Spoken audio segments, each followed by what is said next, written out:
अस्सलाम वालेकुम नाजरीन। इस एपिसोड के आगाज में हम देखते हैं कि सगोत में अलाउद्दीन साहब सिपाहियों को लेकर आगे बढ़ रहे होते हैं और उनसे कहते हैं लोगों को यहाँ से निकालो, इस गली को खाली करवाओ, चलो। और फिर उस घर तक पहुंच जाते हैं जिस घर का पता उसके ऊपर लिखा हुआ था।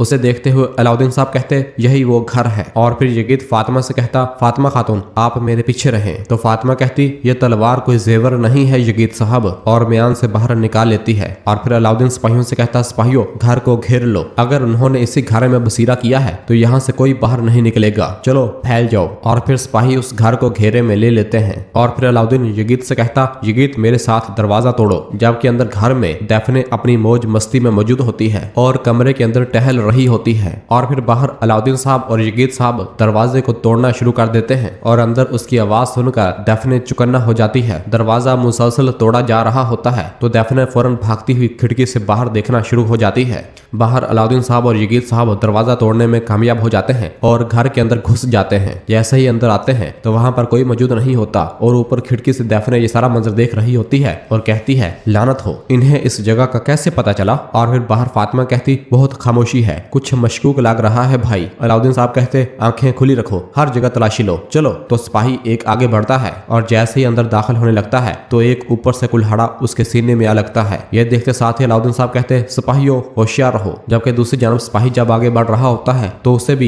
घात में लगा तीर आ लगता है। जबकि इसी तरह जब तीसरा सिपाही भी घर के अंदर दाखिल हो रहा होता है तो ऊपर से एक औजार नमा चीज उसके सर पर आ लगती है और वो भी जमीन पर जा गिरता है। जबकि इस दौरान घर में से एक सिपाही बाहर निकलता है और आग लगाकर बम बाहर फेंक देता है। यह देखते साथ ही अलाउद्दीन साहब पुकारते हुए कहते हैं झुक जाओ, हमला हुआ है। और वहां एक जोरदार धमाका होता है जिससे सिपाही दूर जा गिरते हैं। जबकि अंदर मौजूद दैफने ये सारा मंजर देख रही होती है और परेशान हो रही होती है। और फिर बाहर धुआं ही धुआं हो जाता है। अलाउद्दीन साहब कहते उठो उठो, ढाले उठाओ, जल्दी करो। जबकि इस दौरान दैफने के सिपाही बाहर आ जाते हैं और अपने तीर कई सिपाहियों पर मारना शुरू हो जाते हैं। सिपाही नेजे के जरिए उन तीरों का दिफा करते हैं लेकिन दैफने के सिपाही मुसलसल उन पर तीर बरसाते ही चले जा रहे होते हैं। और फिर इसके बाद जब उनके पास तीर खत्म हो जाते हैं तो अलाउद्दीन साहब कहते हमला। ये कहते और सुनते साथ ही अलाउद्दीन साहब और बाकी कई सिपाही दैफने के सिपाहियों पर हमलावर हो जाते हैं और उनसे लड़ने लग जाते हैं। अलाउद्दीन साहब घर के अंदर दाखिल हो जाते हैं जबकि ऊपर कमरे में दैफने मुसलसल परेशान हो रही होती है। जबकि इसी दौरान जो सिपाही छुपे हुए होते हैं वो बाहर निकल आते हैं और अलाउद्दीन साहब को घेर लेते हैं। अलाउद्दीन साहब कहते आओ फिर आओ, और ये कहते साथ ही उन पर हल्ला बोल देते हैं और उनसे लड़ने लग जाते हैं। थोड़ी देर उनके दरमियान लड़ाई जारी और सारी रहती है। अलाउद्दीन साहब एक एक करके सबको मौत के घाट उतारना शुरू कर देते हैं और बहुत ही जल्द सबको जहन्नम वासल कर दिया जाता है। जबकि बाहर यगीत साहब भी बहादुरी के साथ उनके आदमियों से लड़ रहा होता है और सबको काटता ही चला जा रहा होता है। जबकि फातिमा खातून भी बहादुरी के साथ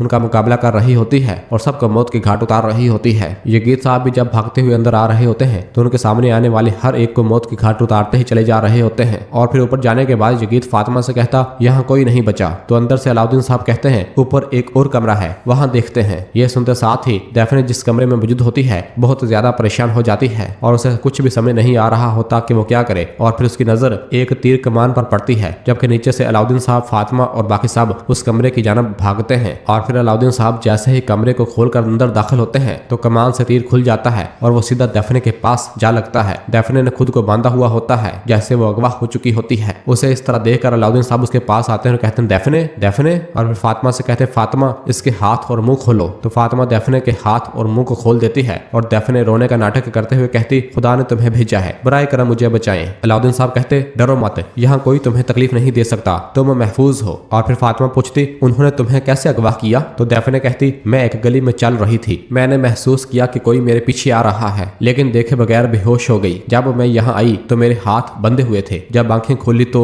और फिर रोते हुए फातिमा के गले लग जाती है और कहती मैं तुम्हारी मकरूज हूँ, मुझे खुशी हुई कि तुम लोग आ गए। और फिर अलाउद्दीन साहब पूछते उन्हें तुम्हारे साथ क्या मसला हो सकता है, क्या तुम कुछ जानती हो। दैफने कहती मैं नहीं जानती, मुझे लगता है कि वो मुझे मेरी बहन के खिलाफ इस्तेमाल करते। अलाउद्दीन साहब कहते समझ गया। और फिर यगीत से कहते हैं यगीत सगोत की अच्छी से तलाशी लो, हम मालूम करते हैं कि उन्होंने दैफने खातून को कैसे अगवा किया। और फिर यगीत वहां से रवाना हो जाता है और दैफने, फातिमा और बाकी साहब भी उसके पीछे रवाना होते हैं। जबकि इधर काई कबीले में मलहून खातून हलीमा से पूछती है क्या वो ताजिर हमारे कबीले में कभी आया है, उसका नाम क्या है। हलीमा कहती नहीं माँ वो नहीं आया, मैं इसका नाम नहीं जानती और मैंने कभी इसका चेहरा नहीं देखा। जैसा कि मैंने कहा बहन ने उसे ढूंढा था और सगोत में हकीमों ने उसके जख्म का इलाज किया, वो कोई अहम नहीं है। यह सुनकर दीदार कहती है अहम आदमी नहीं है तो इसने इनको बचाने के लिए अपनी जान खतरे में डाली। तो मालहून कहती है ऐसा लगता है कि वो इस एहसान का बदला चुकाना चाहता रहता था। खुशकिस्मती से ये एक अच्छा इत्तेफाक था। इस दौरान गोंजा को उल्टी आती है तो नीलोफर पूछती, क्या तुम ठीक हो? गोंजा कहती, मैं ठीक हूँ। नीलोफर कहती, बहुत वक्त से हो रहा है, तुम्हें हकीम को दिखाना चाहिए। गोंजा कहती, सिर्फ एक लम्हे के लिए ऐसा हुआ, अब मैं ठीक हूँ। मलहून कहती, नीलोफर ठीक कह रही है गोंजा, तुम्हें नजरअंदाज नहीं करना चाहिए, तुम्हें अपनी सेहत का ख्याल रखना चाहिए। गोंजा कहती, ठीक है माँ। जबकि गोंजा को इस हालत में देखकर दीदार बहुत ज्यादा परेशान होती है। जबकि दूसरी जानब जंगल में तमीर बोगा, तुरहान और काये सिपाही सरोज को लेकर मुसलसल उस जगह जा रहे होते हैं जहाँ शहनशाह को रखा हुआ होता है। जबकि हेक्टर भी छुप कर उनका पीछा कर रहा होता है और उन्हें देख रहा होता है और फिर अपने आदमियों से कहता है, सूरमाओ अपनी जगह पर जाओ और तैयार रहो। यह सुनते साथ ही उसके आदमी वहां से रवाना हो जाते हैं।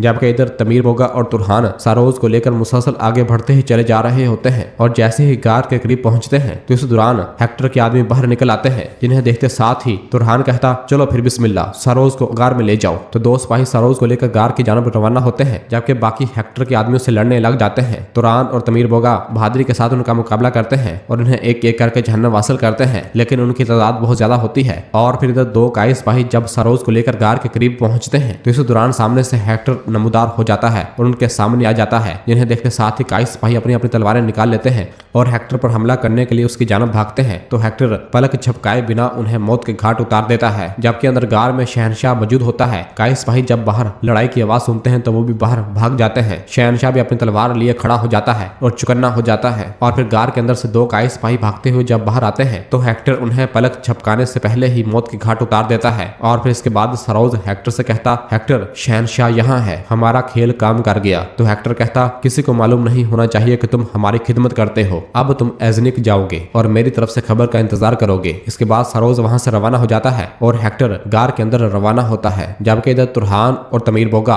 हेक्टर के तमाम आदमियों को जहन्नम वासल कर देते हैं। तमीर बोगा तुरहान से कहता, तुरहान वो शहनशाह को ले जाएंगे, चलो चलते हैं। और जैसे ही वो वहां से रवाना होने लगते हैं तो इस दौरान तमीर बोगा की गर्दन में कुछ आ लगता है और तमीर बोगा वहीं गिर जाता है। और फिर इसके बाद हेक्टर का आदमी अपने मुंह से एक और छोटा तीर तुरहान की गर्दन पर भी दे मारता है, जिससे तुरहान भी जमीन पर जा गिरता है और संभल नहीं पाता। ये देखकर हेक्टर का आदमी बहुत खुश होता है और वहां से रवाना हो जाता है। जबकि इधर काई कबीले के दाखिली दरवाजे पर ड्रम बजाने वाले ड्रम बजाते हैं तो कबीले के लोग और बाकी सब बाहर की जानब देखते हैं। मलहून खातून, दीदार खातून, गोंजा, नीलोफर और बाकी सब भी बाहर आते हैं। और फिर हम अगले मंजर में देखते हैं कि उरहान साहब और शहजादी अस्पोर्चा अपने सिपाहियों के हमरा काई कबीले में दाखिल हो रहे होते हैं। उरहान साहब को देखकर कबीले के लोग उन्हें खुश आमदीद करते हैं और उनका इस्तकबाल करते हैं। जबकि नीलोफर उरहान के साथ शहजादी अस्पोर्चा को भी देखती है। और फिर एराज खातून कहती, काफर एक था अब दो हो गए हैं। तो दीदार कहती, ये कोई आम काफर नहीं है, तुम्हारे सामने शहजादी है। और फिर गोंजा कहती है, वो शाही महल्लात के बाद हमारा कबीला पसंद नहीं करेगी। मलहून खातून भी अस्पोर्चा की जानब देखती है। और फिर हलीमा कहती, ये इसके हाल से वाज़ेह है, बहुत बदसूरत है। मलहून कहती, वो मेहमान है बेटी, हमें किसी को पसंद करने की जरूरत नहीं है, हम बस इसकी अच्छी तरह से मेजबानी करें बहुत है। और फिर इसके बाद मलहून खातून और शहजादी अस्पोर्चा सरदारी खेमे के बाहर पहुंचते हैं और अपने अपने घोड़ों से नीचे उतर आते हैं। उरहान साहब और शहजादी अस्पोर्चा मलहून खातून के पास आते हैं। उरहान साहब बताते हैं, माँ ये शहजादी अस्पोर्चा से मिले, ये थोड़े वक्त के लिए हमारी मेहमान होंगी। और फिर शहजादी से कहते हैं, शहजादी अस्पोर्चा आपके बाबा जल्द ही यहाँ होंगे, नीलोफर खातून इसका ख्याल रखना। और फिर शहजादी नीलोफर यानी होलफिरा की जानब देखती है। और फिर मलहून कहती, खुश आमदीद शहजादी। तो अस्पोर्चा कहती, मैं यहाँ आपकी मेहमान बनने नहीं आई। मलहून कहती, हमारी सरजमीन पर आने वाला हर शख्स हमारा मेहमान है, यकीनन वो क्या इरादे रखते हैं। तो शहजादी कहती, मैं अपने इरादों को कभी नहीं छुपाती, मैं यहाँ अपने बाबा को वापस लेने आई हूँ, मैं पहले ही उरहान साहब से बात कर चुकी हूँ। तो नीलोफर कहती, खुश आमदीद शहजादी, मैं उरहान साहब की खातून हूँ, नीलोफर खातून। तो शहजादी कहती, मैंने तुम्हारा नाम सुना है होलोफिरा,